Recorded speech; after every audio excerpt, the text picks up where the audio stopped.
রাম তোমার আর আমার মাঝে বসেছিল। বাক্যটা ট্রান্সলেশন করতে গেলে যখনই আমরা লিখবো Ram sat between you and I, কোন এক অজানা কারণে বাক্যটা আবারও ভুল হয়ে গেল। আদতে এই বাক্যটা ভুল হয়েছে ছোট্ট একটা প্রিপোজিশনের জন্য।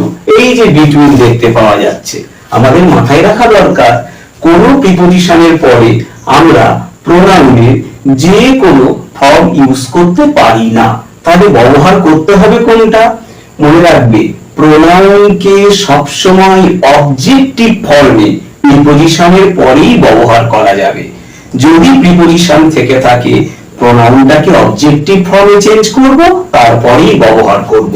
অর্থাৎ রাম স্যাট বিটুইন ইউ এন্ড আই এর পরিবর্তে লিখতে হবে ইউ এন্ড মি এবং বাক্যটা সঠিক হয়ে যাবে। আশা করি ইনফরমেশনটা ভালো লাগলো। যদি লেগে থাকে চ্যানেলটাকে সাবস্ক্রাইব এবং ভিডিওতে একটা লাইক দিয়ে পাশে থেকে